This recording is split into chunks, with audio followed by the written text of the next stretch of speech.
पूर्वांचल के बाहुबली डॉन अतीक अहमद पर योगी सरकार में शिकंजा कसता जा रहा है। अतीक अहमद की बेनामी संपत्तियों को एक एक कर जब्त किया जा रहा है। पिछले 5.5 साल में अतीक की 950 करोड़ से ज्यादा की संपत्ति कुर्क हो चुकी है। तो एक बार फिर से प्रयागराज पुलिस ने लखनऊ में अतीक की 2 संपत्तियों को कुर्क करने की तैयारी कर ली है। इन दोनों संपत्तियों की अनुमानित कीमत तकरीबन 30 करोड़ रुपए आंकी जा रही है।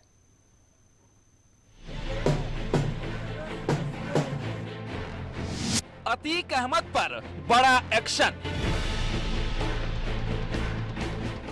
फिर कुर्क होगी माफिया डॉन की संपत्ति। लखनऊ में 30 करोड़ की प्रॉपर्टी होगी कुर्क। अब तक करीब 1000 करोड़ की संपत्ति जब्त। गुजरात के अहमदाबाद के साबरमती जेल में बंद बाहुबली पूर्व सांसद अतीक अहमद की मुश्किलें कम होने का नाम नहीं ले रही हैं। अतीक अहमद के खिलाफ लगातार पुलिस का एक्शन जारी है और गैंगस्टर एक्ट के तहत धूमनगंज थाने में दर्ज मुकदमे के तहत अब लखनऊ में 2 अवैध संपत्तियों का पता चला है। एक संपत्ति गोमती नगर के विजय खंड में है जो कि 400 वर्ग मीटर है और इसके साथ ही साथ भैंसोरा में भी करीब 51 बीसवीं जमीन का पता लगा है। योगी राज में माफिया की कमर टूट चुकी है। कल तक पूर्वांचल में जिस अतीक का नाम ही लोगों को डराने के लिए काफी था, योगी सरकार में अतीक खुद थर थर कांप रहा है। अहमदाबाद जेल में बंद अतीक पर कार्रवाई का ऐसा चाबुक चला है कि माफिया की संपत्ति लगातार कुर्क होती जा रही है। अब एक बार फिर अतीक की करीब 30 करोड़ की संपत्ति कुर्क होने जा रही है। प्रयागराज की धूमनगंज थाना पुलिस ने अतीक अहमद की लखनऊ में 2 अवैध संपत्तियों को चिन्हित किया है, जिसकी गैंगस्टर एक्ट के तहत कुर्की की जाएगी। आपराधिक माफिया अतीक अहमद, उनकी भी प्रॉपर्टीज जो विगत दिनों कुर्की हैं, उसके अतिरिक्त कुछ प्रॉपर्टीज और हम लोगों ने चिन्हित की है जो कि जनपद के बाहर की भी हैं, लखनऊ की हैं, और उनको हम लोग जल्द ही कुर्क कराएंगे। और इसके अलावा भी अन्य माफियाओं के विरुद्ध भी लगातार उनकी संपत्ति का चिन्हीकरण तथा धारा 14 एक गैंगस्टर एक्ट के तहत उसके कुर्कीकरण की कार्रवाई जो लगातार प्रचलित रहेगी। लखनऊ के गोमती नगर के विजय खंड में अतीक अहमद के नाम पर 400 वर्ग मीटर जमीन है। इसके साथ ही भैंसोरा में करीब 51 बिस्वा जमीन का भी पुलिस को पता चला है। दोनों जमीनों की अनुमानित कीमत करीब 30 करोड़ रुपए है। दोनों जमीनें बताई जा रही हैं कि अपराध से अर्जित अवैध रूप से संपत्ति से ये बनाई गई है। इसके खिलाफ अब गैंगस्टर एक्ट के तहत कार्रवाई की तैयारी हो रही है। डीएम से इसकी अनुमति मिल गई है और जल्द ही अब प्रयागराज पुलिस और प्रशासन के आला अधिकारी लखनऊ जाएंगे और वहां पर अतीक अहमद की संपत्ति को कुर्क करने की कार्रवाई की जाएगी। अतीक अहमद और उसके गैंग के सदस्यों की अब तक 950 करोड़ से ज्यादा की संपत्ति कुर्क की जा चुकी है। 14 सितंबर को ही लखनऊ के सीतापुर रोड पर अतीक अहमद का 8 करोड़ का आलीशान बंगला कुर्क किया गया था। तो इसी दिन प्रयागराज के कसारी मसारी में भी 8 करोड़ के 2 प्लॉट को जब्त किया गया था। अतीक और उनके गुर्गों पर लगातार हो रही कार्रवाई से प्रयागराज में माफिया की कमर पूरी तरह से टूट चुकी है।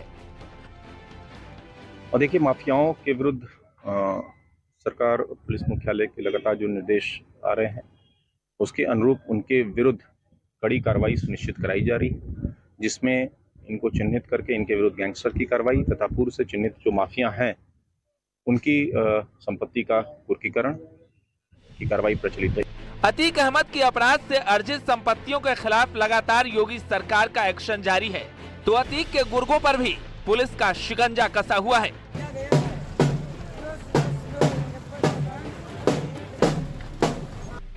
इसकी अनुमान कीमत करीब 30 करोड़ रुपए आंकी जा रही है। अब तक यूपी में सबसे ज्यादा जो माफियाओं और अपराधियों के खिलाफ कार्रवाई की गई है, उसमें बाहुबली अतीक अहमद के खिलाफ सबसे ज्यादा कार्रवाई की गई है और वो 950 करोड़ से ज्यादा की कार्रवाई अतीक अहमद के खिलाफ अब तक की गई है और इसी कड़ी में ये बड़ी कार्रवाई यहाँ पर की जानी है। अपने सहयोगी ज्योतिराव फुले के साथ सर्वेश दुबे, न्यूज़ 18 प्रयागराज।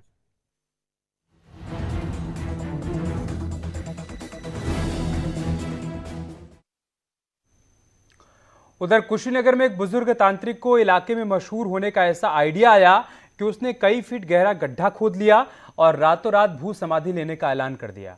सूचना मिलते ही पुलिस मौके पर पहुंची और तांत्रिक को गड्ढे से बाहर निकाला गया।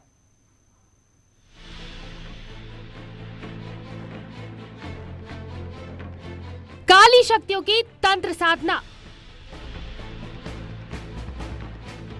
तंत्र सिद्धि के लिए भू समाधि। रात में भजन कीर्तन चल रहा था खुद को तांत्रिक बताने वाला शख्स भू समाधि लेने जा रहा था। उसके चेले गुणगान में लगे थे। चुपचाप तरीके से भू समाधि का कार्यक्रम चल रहा था, लेकिन तभी पुलिस वहां पहुंच गई और गड्ढे के अंदर से शख्स को बाहर निकाला गया। मामला कुशीनगर जिले के तुर्कपट्टी इलाके का है, जहां मछरिया गांव के पांडे पट्टी गांव में तंत्र विद्या में सिद्धि पाने के लिए एक बुजुर्ग तांत्रिक साधु यादव ने भू समाधि लेने का ऐलान किया था, जिसकी पूरी तैयारी हो चुकी थी। गड्ढा खोदा जा चुका था। भू समाधि की तारीख 4 अक्टूबर नवमी की रात हुई, जहां भू समाधि ली जानी थी। वहां पंडाल भी लगाया गया था, भजन कीर्तन भी चल रहा था और कथित तांत्रिक भू समाधि लेने जा रहा था। लेकिन पुलिस के पहुंचते ही तांत्रिक का खेल बिगड़ गया। मजमा लगाए लोग पुलिस के पहुंचते ही वहां से भाग खड़े हुए, जिसके बाद पुलिस ने गड्ढे के अंदर से बुजुर्ग तांत्रिक को बाहर निकाला।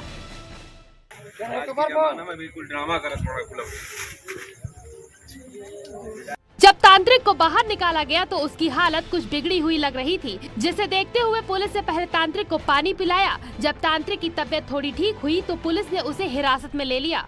पुलिस को जांच में पता चला कि ये सारा मजमा केवल इलाके में मशहूर होने के लिए किया जा रहा था। पानी ले आओ घर में से। बुजुर्ग तांत्रिक के पत्नी और 2 बेटों की मौत पहले ही हो चुकी थी। गांव के कुछ लोग तंत्र विद्या के चक्कर में उसके पास आते थे। ऐसे में तांत्रिक साधु यादव ने खुद को अमर साबित करने के लिए भू समाधि लेने का ऐलान किया था। तंत्र विद्या के चक्कर में साधु की जान पर आफत भी आ सकती थी, क्योंकि गड्ढे के अंदर थोड़ी ही देर रहने के बाद तांत्रिक की हालत बिगड़ी हुई नजर आई। ऐसे में पुलिस समय पर नहीं पहुंचती तो अमर होने से पहले साधु की जिंदगी खत्म हो सकती थी। कुशीनगर से अशोक शुक्ला के साथ ब्यूरो रिपोर्ट न्यूज़ 18।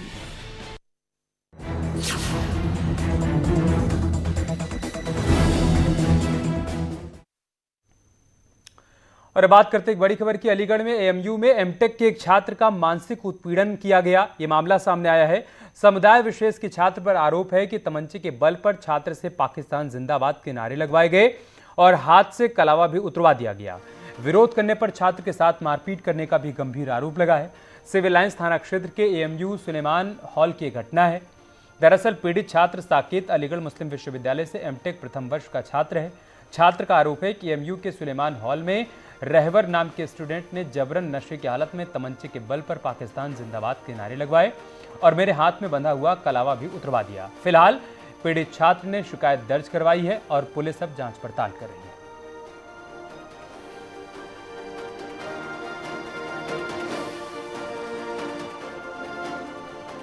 पहनो, पाकिस्तान जिंदाबाद बोलो। और जी जी जी तमंचे के बल पर सर, मैंने बोल भी दिया सर, तमंचा था अदरवाइज वो मार देता। और दबंग का पता नहीं सर, इसके साथ रहते हैं कुछ लोग गुंडे टाइप के। और एक सर हिजाब वाला मसला था कि हिजाब मेरी बहन को पहनाएगा। साहिल निवासी नदीम तरीन हॉल एएमयू द्वारा 2 अन्य स्टूडेंट जिनका नाम दानिश और मिसबाह है, जो कि सुलेमान हॉल के निवासी हैं, पर आरोप लगाया है कि सुलेमान हॉल पर 3 तारीख को जब गया तो इनके द्वारा उसके साथ मारपीट की गई। और अब खबर उन्नाव से, जहां पर चोरों के आतंक को जब उन्नाव पुलिस रोक नहीं पाई तो ग्रामीण खुद सुरक्षा की कमान संभालने को मजबूर हो गए। महिलाएं और पुरुष हाथों में लाठी डंडे लेकर गांव की गलियों में चोरों से अपनी संपत्ति को बचाने के लिए पहरा दे रहे हैं। पुलिस के रवैये से ग्रामीणों में आक्रोश है और वो पुलिस से चोरों को पकड़ने की मांग कर रहे हैं। कितने की चोरी हुई थी? लमसम 10-12 लाख की चोरी हुई। 4 बउओं का गया है, माँ जी का गया, एक बहन का गया। तो पुलिस में शिकायत की? पुलिस में शिकायत की, लेकिन पुलिस सुन नहीं रही कुछ। अभी तक चोर पकड़े नहीं गए? नहीं, पकड़े नहीं गए। एक बार पुलिस आई है, उसके बाद आई नहीं। तो कैसे आप सुरक्षा कर रहे हैं अपने घरों की? और हम लोग खुद जग रहे हैं, रात में जग रहे हैं, देख घूमते टहलते इधर उधर। बुलंदशहर में थाना सिकंदराबाद कोतवाली क्षेत्र में नशेड़ी युवक ने युवक पर धारदार हथियारों से हमला कर दिया। इस हमले में वो गंभीर रूप से घायल हो गया। घायल युवक को पुलिस ने जिला अस्पताल में भर्ती करवाया। बताया जा रहा है कि नशा नहीं करने की सलाह देने पर उसने युवक पर धारदार हथियारों से हमला किया। पुलिस अब फुटेज के आधार पर आरोपी युवक की तलाश कर रही है। मैं इधर को आया काम से छुट्टी करके, वो भांग मांग रहा था। मैं कह भाई इधर भांग ले तो इधर खड़ा आदमी सु ये देख लो कोई बंदा कोई बेका ना देखता और तुरंत मेरा ब्लेड मार दिया। अच्छा, आप जानते हैं उसे कौन है वो? जानते तो फिर बात कही वो कौन है दूसरा?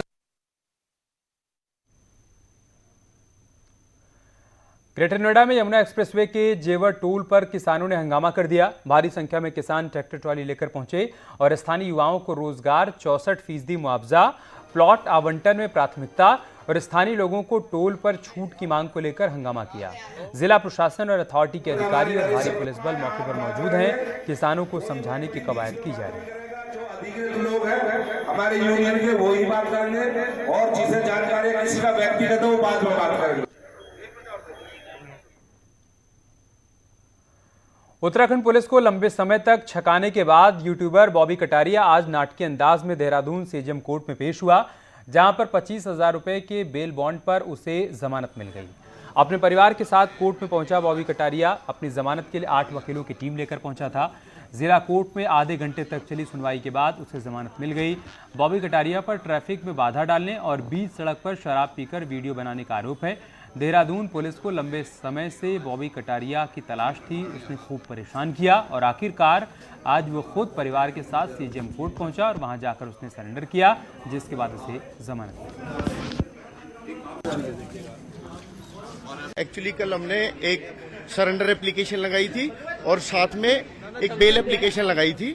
तो उसमें जज साहब ने स्टेटस रिपोर्ट आज के लिए कॉल की थी और स्टेटस रिपोर्ट में चूंकि इसमें सारे ऑफेंसेस जो इन्वॉल्व्ड हैं वो सारे बेलेबल इन नेचर हैं, तो इसलिए जो हमने दलीलें दी और प्रोसिक्यूशन साइड से भी जो आर्गुमेंट्स हुए उसके बाद जज साहब ने हमें बेल ग्रांट करने का फैसला किया। उधर सिद्धार्थनगर में मूर्ति विसर्जन के दौरान कुछ लोग असलाह लहराते हुए नजर आए, जिसका वीडियो अब सोशल मीडिया पर वायरल हो रहा है। सिद्धार्थनगर के शोहरतगढ़ में पिछले 3 दिन में ये तीसरी घटना है जहां पर धार्मिक कार्यक्रमों में असलाह लहराए गए। वायरल वीडियो में दिख रहा है कि कुछ लोग मूर्ति विसर्जन के दौरान डीजे पर बज रहे गानों पर हथियार लहराते हुए झूम रहे हैं।